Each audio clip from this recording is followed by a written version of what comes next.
Hello বাগানপ্রেমী ইউটিউবাসী, আপনারা যে যেখান থেকে আজকে আমার ভিডিওটি দেখছেন, আপনাদের সবাইকে জুলাই মাসের 13 তারিখ বিলেতের বাগানবাড়ি আরেকটি ব্র্যান্ড নিউ ভিডিওতে স্বাগত জানাচ্ছি।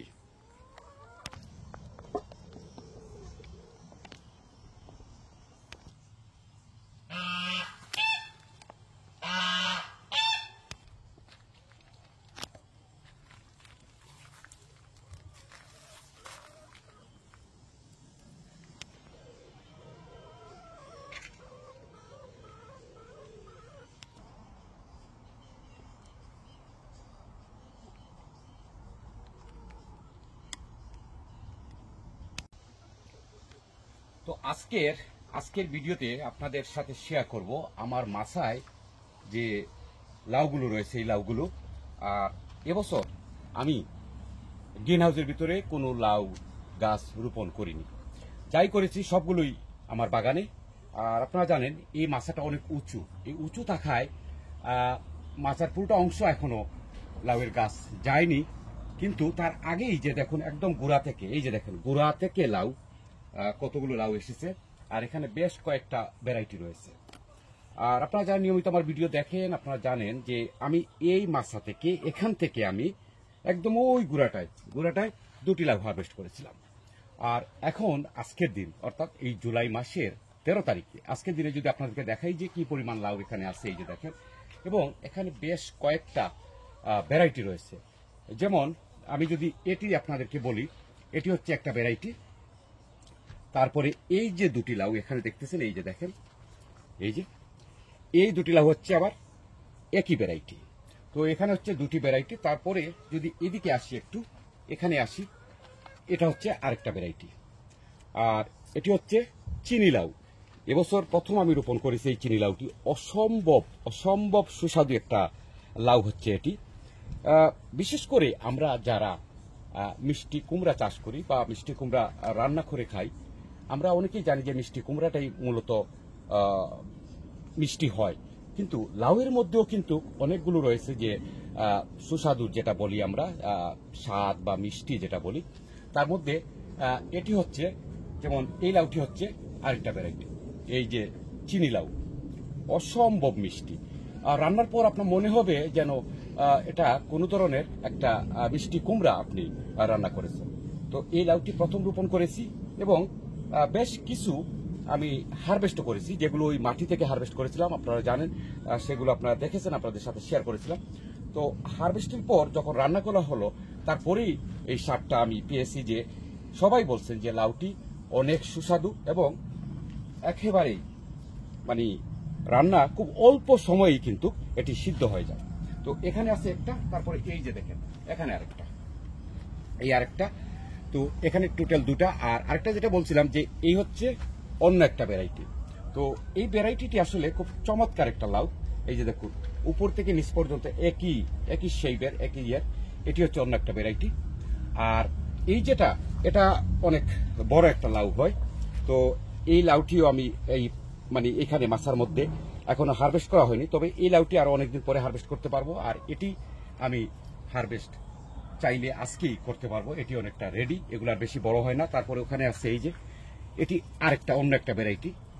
আর এখন কিন্তু অনেকগুলো লাউ এখানে আসতেছে, এই যে দেখুন প্রচুর লাউ রয়েছে এখানে, ছোট ছোট লাউ রয়েছে। আর এই জুলাই মাসের 13 তারিখে যদি আপনাদেরকে দেখাই যে এখনো তো সামার অনেক বাকি, তার মধ্যে যে এতগুলো লাউ এসেছে, আলহামদুলিল্লাহ আমি খুশি। আর এই সবগুলোই কিন্তু হাইব্রিড। তো হাইব্রিড হওয়ার এই কারণটাই আমি আপনাদের দেখাই যে মাটি থেকে দেখুন একদম নিচে, এই যে মাটি থেকে খুব বেশি উপরে গাছ হয়নি, তারপরেই কিন্তু লাউ ধরা শুরু হয়েছে।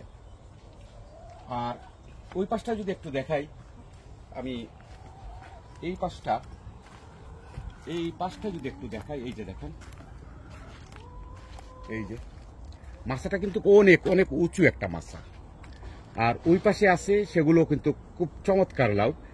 আসলে লাউ যদি খুব বেশি বড় হয়ে যায়, সেগুলো আসলে খাওয়ার একটা সমস্যা, কেন বিশাল লাউ রান্না করলে সেটা আসলে খাওয়া যায় না এত লাউ। তো ছোট ছোট লাউগুলো কিন্তু আসলে খুব সুস্বাদু হয় এবং এগুলো রান্না করার পর খুব দ্রুত সবাই খেয়ে নেন। আর লাউ খুব বেশি যে পুরাতন হয়ে যায় যদি রান্না তরকারিটা বেশি দিন আপনার হয়, সেটি লাউয়ের কিন্তু সেখানে কোনো স্বাদ পাওয়া যায় না। মুরব্বীরা, যারা আমাদের মুরব্বীরা ছিলেন, তারা বলতেন লাউ যে যখন রান্না হয় সেই দিনই লাউয়ের স্বাদটা নেওয়া ভালো, সেদিনই খাওয়া ভালো। আর এখন যদি দেখাই আপনাদেরকে কি পরিমাণ কলি এসেছে, এই যে দেখেন প্রচুর কলি এসেছে। আর এখন বিশেষ করে যে গরম পড়তে শুরু করছে ইংল্যান্ডে, এই গরমে কিন্তু গাছের অবস্থা খুবই খারাপ। প্রতিদিন পানি দিতে হচ্ছে। আপনারা যারা প্রবাসে বিশেষ করে ইংল্যান্ডে লাউ চাষ করেন, আপনারা মনে রাখবেন যে গাছের গোড়া যেন কোনো অবস্থায় শুকিয়ে না যায়। এই যে দেখুন, তো গাছের গোড়া শুকিয়ে গেলে কি হবে, লাউগুলো কিন্তু আপনাদের বড় হবে না। আর আপনারা অর্গানিক এই যে যে লিকুইড যেটা অর্গানিক, এগুলো আপনারা গাছের মধ্যে দিবেন, এগুলো গাছের জন্য খুবই ভালো। আর সবসময় চেষ্টা করবেন যে সকালবেলা এবং বিকেলবেলা দুই বেলা যেন, দুই টাইম যেন আপনারা এই লাউয়ের গাছগুলোতে পানি দেন। যদি পানি কম হয়, পানি যদি বেশি না দেন, তাহলে দেখবেন যে লাউগুলো আপনাদের পরিপূর্ণ হচ্ছে না, এবং অনেক সময় দেখবেন যে গাছের পাতাগুলো হলুদ হয়ে যায়। আর যারা জানেন যে যাদের লাউয়ের গাছের পাতাগুলো হলুদ হচ্ছে, আপনারা অবশ্যই অ্যাপসন সল্ট ব্যবহার করবেন। এখন আপনারা অনেকেই জানতে চেয়েছিলেন যে আমি মাটির মধ্যে যে ক্ষীরা রোপণ করেছিলাম, সেই ক্ষীরাটা একটু দেখতে চেয়েছিলাম, আমি আপনাদের দেখাবো, চলুন। তো এই যে দেখেন, আপনারা বলছিলেন যে ক্ষীরা দেখবেন, এই দেখুন এগুলো আমি বীজ সংগ্রহ করার জন্য রাখছি, এগুলো তাই এগুলো হারভেস্ট করিনি। এই যে দেখুন অসম্ভব সুন্দর। আর এই ক্ষীরাগুলো আমার এই যে মাটির মধ্যে, এই যে বাংলাদেশি ক্ষীরা। আর এই পাশে আছে আরো কিছু, এই যে দেখেন এখানে মাশাআল্লাহ, এই যে দেখেন, এই যে এগুলো কিন্তু, এটা কিন্তু হারভেস্ট করার উপযোগী, এটাও হারভেস্ট করার উপযোগী। তো আজকে আমি এই দুইটা হারভেস্ট করে নেব। বিসমিল্লাহির রহমানির রহিম। এই যে দেখুন একটা, তারপরে এখানে আছে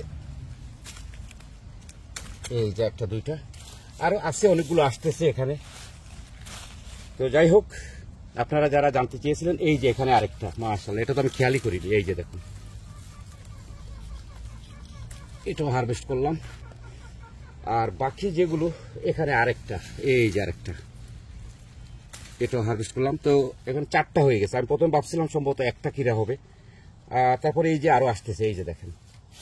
তো মাটির মধ্যে আসলে বাংলাদেশের মতো একটা ক্ষীরা ক্ষেত, বাংলাদেশে যেরকম ক্ষীরা মাটির মধ্যে হয়, আসলে শখের বাগানে এটি হচ্ছে তৃপ্তি, এটি হচ্ছে ভালো লাগা।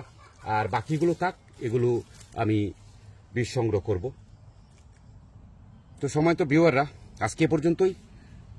বিলেতের বাগানবাড়ি পরবর্তী ভিডিও দেখার আমন্ত্রণ জানিয়ে বিদায় নিচ্ছি। আপনারা সবাই ভালো থাকুন, আপনাদের সবার জন্য শুভকামনা রইল।